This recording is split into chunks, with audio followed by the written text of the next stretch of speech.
سلام زي خبركم تخطاتلتي بين تي في هنا عربي 13 مسكرم زي تدالو على توزينات تزلكم تسلخوا بقدامنت ارأس زينا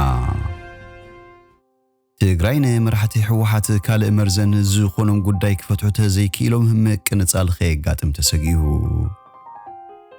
ጅቡቲ ንምንታይ ሕጂ አማራጺ ወደብ ንኢትዮጵያ ከም ዘቕረበት አዘራራበ ኮይኑ አሜሪካ በሶማሊያ ዲፕሎማሲያዊ ጸጥታዊ ደገፍ በመዕባይ ንኢትዮጵያን ሶማሊያን ከተረዳድ ትጽዕር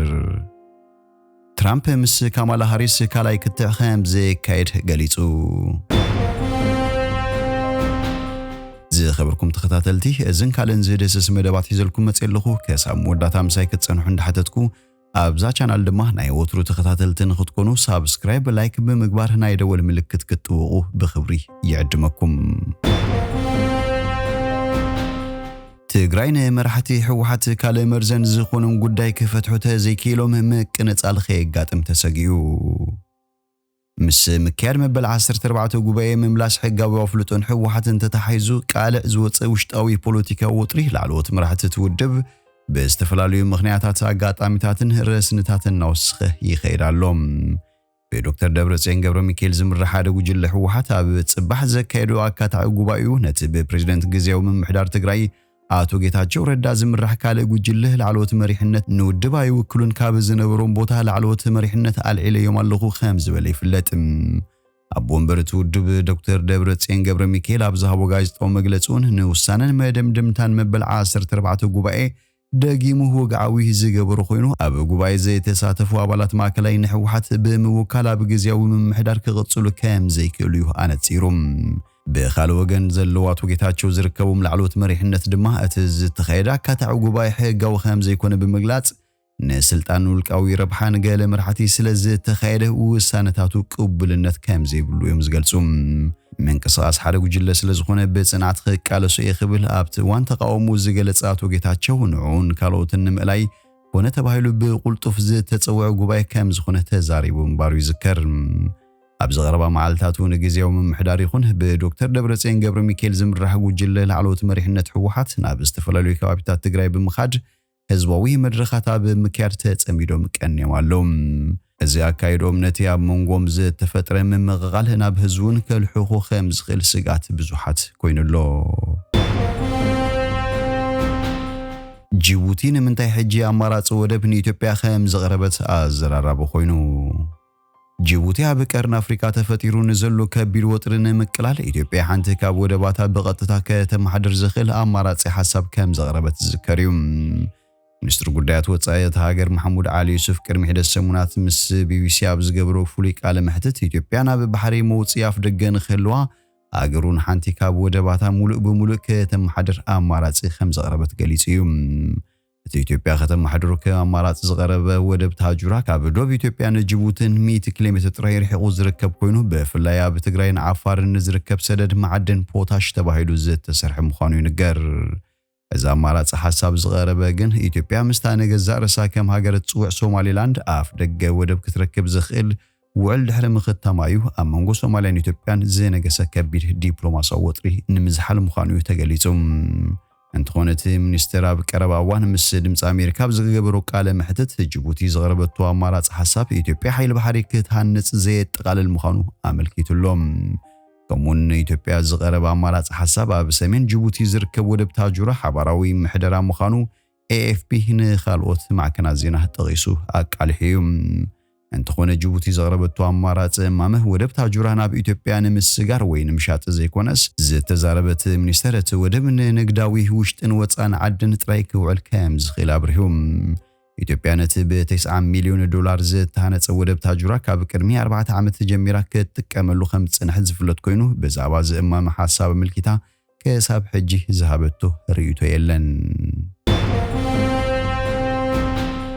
አሜሪካ በሶማሊያ ዲፕሎማሲ ጸጥታዊ ደገፍን ምዕባይን ኢትዮጵያን ሶማሊያን ከተረዳድ ትጽዕር አምባሳደር አሜሪካ በሶማሊያ ሪቻርድ ራይሊ ኣብ ዝገበሩ ፍሉይ ቃለ መሕትት ኣብ መንጎ ሶማሊያን ኢትዮጵያን ዝካየድ ዘሎ መስሓብ ሰላማዊ ዲፕሎማሲያዊ ፍታሕ ንምርካብ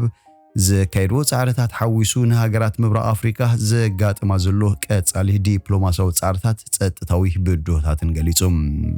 ሶማሊያን ኢትዮጵያን ኣብ መጀመርታ ናይዚ ዓመት ኢትዮጵያ ምስታን ነብሳ ነጻ ሃገር ኢላ ተሰይማ ሶማሊላንድ ናይ ምርዳእ ስምዕ ምስ ፈረመት ዝተጓሃረ መሳሓብ ንሶማልያ ከም ምግሃዝ ልኡላውነታ ትሪኦ ከም ዘላ ብርሂዮም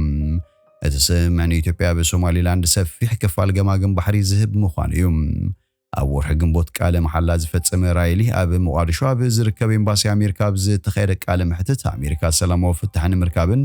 ንመንግስቲ ሶማልያ ብምምካት ገብረ ሽበራን ምድጋፍን ዘለዋ ተወፋይነት ዘለዎ ርዲት ንማዕከናት ዜና ካፊሉ ምባሉ ዝዝከር እዩ እዚ ሁሉ ኩነታት ዲፕሎማስያዊ ፍታሕ ንኽህሉ ኣዝዩ ንቕሓትን ብሓባር ንኽሰርሕ ኣለና ብምባል ዘሕዝን ኩነታት እዩ ኣዝዩ ዕንቅፋት ዝፈጥር በዚያ መንጎ ሶማሊላንድን ኢትዮጵያን ዘሎ ስምዕ ዝጀመረ እዩ ብርግጽ ኣፍልጦ ኣይንህቦን ኢና ብዲፕሎማስያዊ መንገዲ ድማ ክንፈትሖ ንጸር ኣለና ኢሉ ቁልፊ መሻርክቲ ሶማል ዝኾነት ቱርኪ ኣብ ኣንካራ ክልተ ዙርያ ዝርብ ብምክያድ በዘይስምዕ ዝተዛዘመ ምስሓብ ጎረቤት ሃገራትን ምሽምጋል ከጽዕር ጸኒሓ ኣብ ተኣኺባ ንሃገራቶም ወኪሎም ዝተሳተፉ ሚኒስትርታት ጉዳያት ወጻኢ ኢትዮጵያን ሶማልያን ቀጥታዊ ዝርብ ከም ዘይገበሩ ዝዝከር እዩ ትራምፕ ምስ ካማላ ሃሪስ ካልኣይ ክትካየድ ከም ዘይደለ ገሊጹ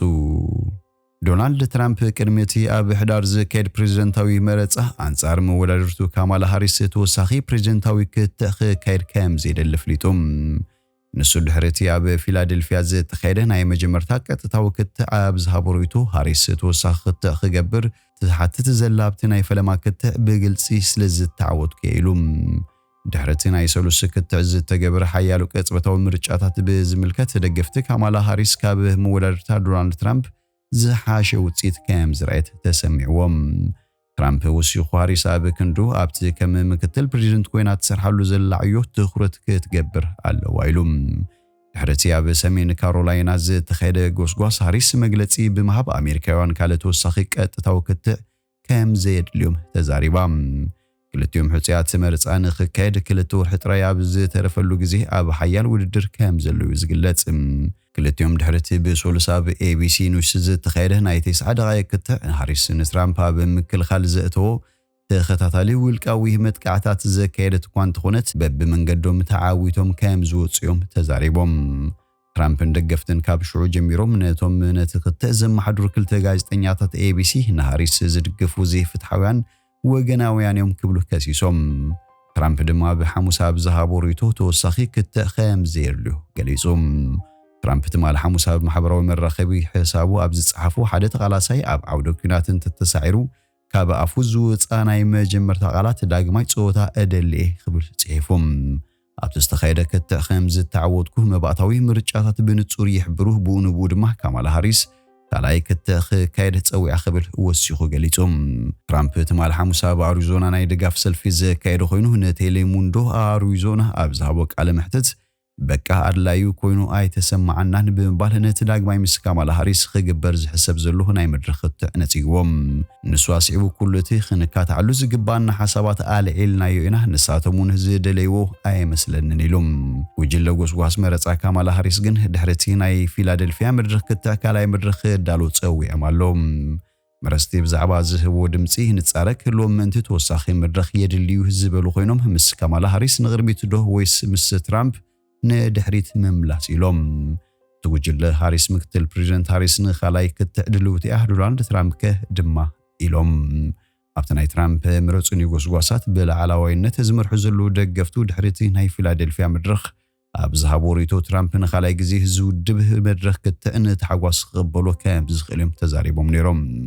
ይኹን እምበር ትራምፕ ንጽባሒቱ ንጎ ኣብ ፎክስ ኒውስ ቀሪቡ ኣብ ተወሰኽቲ መድረኻት ክትዕ ናይ ምቕራብ ሸውሃት ከም ዘይብሉ ይገሊጹ እቲ ብሓሙስ ዝወሰዱ ውሳኔውን ኣቐዲሞም ምስ እቲ ናይ ገዛ ርእሱ ጉጅለ ዝመፀ መልእኽቲ ዝጻረር ይመስል ተማለ ረቡዕ ንግሆ ላዕለዋይ ኣማኻሪ ናይቲ ፕሬዝደንት ነበር ጄሰን ሚለር ንሲኤንኤን ኣብ ዝሃቦ ሓበሬታ ትራምፕ ሰለስተ ክትዓት ክገብር ምዃኑ ገሊጹሎም መስራቲ ናይቲ ኣብ ወፍሪ ምረፁኒ ካማላ ሃሪስ ኣብ ቁጠባዊ ጉዳያት ዘማኸረ ኮሚቴ ገስጓሲ ለውጢ ኣዳም ግሪን ኣብ ዝሃቦ ቃለ መሕትት ውሳነ ትራምፕ ንወፍሪ ሃሪስ ድርብ ዓወት ምዃኑ ገሊጹ መረስቲ ብዛዕባ ካማላ ሃሪስ ዘለዎም ምልክታ እቲ ናይ ዝሓለፈ ሶሉስ ናይ መወዳእታ ጦብላሕታ ኮይኑ ስለ ዝቕጽል ንዓ ጽቡቕ ኣጋጣሚ ኢሉ ተወሳኺ ክትዕነ ሃሪስ ክሕግዝ ዝኽእል እኳ እንተኾነ ነታ ኣብ ዙርያ ዘሎ ድምቀት ግና ከናውፅኡ ይኽእል ክብል ሚኒስትር ግሪን ወሲኹ ገሊጹ ካብ ዩታ ዝመፀ መራፂ ጀረሚ ፒተርሰንበርግ ኣብ ዝሃቦ ቃለ መሕትት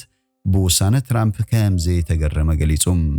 ሚኒስተር ፒተርሰን ድሕሪ ናይ ፊላደልፊያ ቀጥታዊ መድረኽ ንካማላ ሃሪስ ክመርጽ ድሌት ከም ዝሓደሩ እዩ ዝገልጽ ኣብ ቴሌቪዥን ዝቕርብ ክትዓት ካብ 1960ታት ኣትሒዙ ዝጅምር ኮይኑ ጆን ኤፍ ኬኔዲ ምስ ሪቻርድ ኒክሰን ዝተፋጠጠሉ እዩ ነይሩ በተለምዶ ኣብ መብዛሕትኡ ፕሬዝደንታዊ መረጻታት ክልተ ወይ ሰለስተ ፕሬዝደንታዊ ክትዓት ዝካየድ ኮይኑ እንተ ሓደ ድማ ሓደ ብምክትል ፕሬዝደንት ዝግበር ክትዓት ይካየዱ እዮም ኣብ ሓምለ ጆ ባይደን ኣብ ቀዳማይ ክትዕ አንጻር ትራምፕ ድሕሪ ዝረኣዮ ድኽሙ ብቕዓት ካብቲ መረጻ ስለ ዝወፅእ ነቲ ዝጸንሐ መስርሕ ቀይርዎ እዩ ትራምፕ ቅድሚ ሕጂ ኣብ ፎክስን ኤቢኤስ ኒውስን ተወሳኺ ክትዓት ክካየድ ሓሳብ ኣቕሪቡ እኳ እንተነበረ ሃሪስ ግን ኣብ ኤቢሲ ጥራይ ክግበር እያ ተሰማሚዓ ካብ ትካል ትንታነ ሚድያ ኒልሰን ዝተረኸበ መረዳእታ ከም ዘመልክቶ 67.1 ሚልዮን ሰባት ነቲ ክትዕ ከም ዝተዓዘቦ እዚ ድማ ካብቶም ኣብ ሰነ ኣብ መንጎ ትራምፕን ባይደንን ዝተኻየደ ክትዕ ዝተዓዘቡ 51.3 ሚልዮን ሰባት ኣዝዩ ዝለዓለ እዩ ሃሪስን ትራምፕን ኣብተን ወሰንቲ ፕሬዝደንታዊ መረፃ ኣሜሪካ ዝኾና ግዛታት ፔንሲልቪያ ሚቺጋን ዊስኮንሲን ኣብ ኣዝዩ ሓያል ንሕንሕ ይርከቡ ሮይተርስ ብሓሙስ ኣብ ዘካየዱ ዳህሳስ ከም ዝሓበሩ ሃሪስ ብሃገር ደረጃ ኣብ ልዕሊ ትራምፕ ብ5 ነጥቢ መሪሕነት ከም ዘለዋ ክሕበር እንከሎ 53 ካብቶም መልሲ ዝሃቡ ሰባት ድማ ኣብቲ ናይ ሰሉስ ክትዕ ከም ዝተዓወተት ገሊጾም ዝኸበርኩም ተኸታተልቲ ቤን ቲቪ ንሎሚ ዝብልናዮም መሰናዶና ኣብ ዝውዲና ኣለና ምሳና ስለ ጽናሕኩም ብልቢ ነመስግን በብዘልኹሙ ሰላም ተመነና